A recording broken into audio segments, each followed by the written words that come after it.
जन्माष्टमी का पावन पर्व है। भगवान श्री कृष्ण का जन्मोत्सव देश में मनाया जाता है। साथियों, जब मुझे भगवान श्री कृष्ण याद आते हैं तो हम देख रहे हैं कि पूरे विश्व में आज युद्ध के तौर तरीके बदल रहे हैं। हमने देखा है कि भारत युद्ध के हर नए तौर तरीकों को निपटने में समृद्ध है।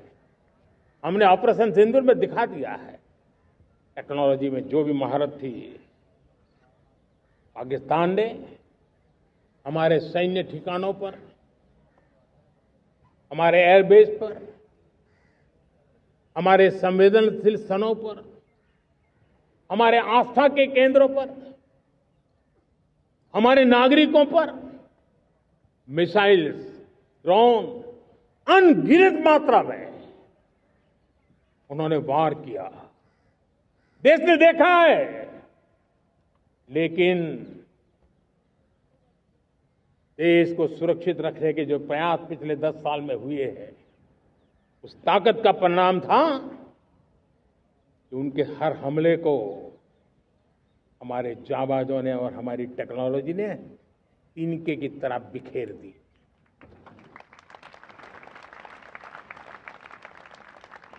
रत्ती भर नुकसान नहीं कर पाए। और इसलिए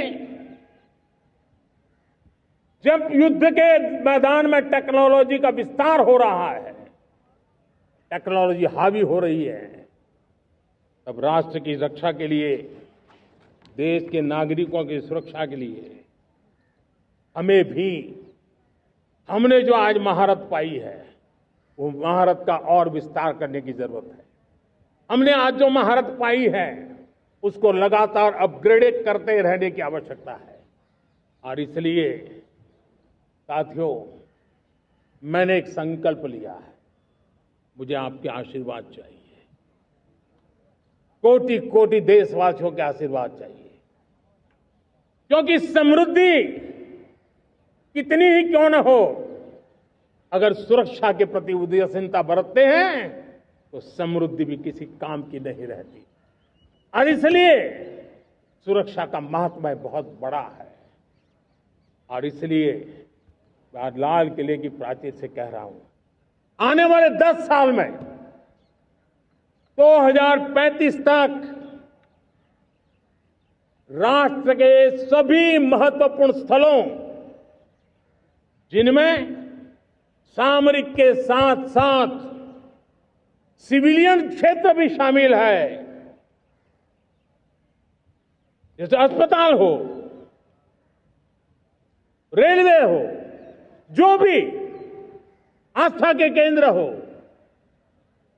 उन्हें टेक्नोलॉजी के नए प्लेटफॉर्म द्वारा पूरी तरह सुरक्षा का कवच दिया जाएगा। ये सुरक्षा का कवच लगातार विस्तार होता जाए, देश का हर नागरिक सुरक्षित महसूस करे। किसी भी प्रकार की टेक्नोलॉजी हम पर वार करने आ जाए, हमारी टेक्नोलॉजी उससे बेहतर सिद्ध हो। और इसलिए आने वाले 10 साल 2035 तक मैं ये राष्ट्रीय सुरक्षा कवच का विस्तार करना चाहता हूं, मजबूती देना चाहता हूं, आधुनिक बनाना चाहता हूं। और इसलिए भगवान श्री कृष्ण से प्रेरणा पाकर के हमने श्री कृष्ण का जो सुदर्शन चक्र था, उस सुदर्शन चक्र की राह को चुना है।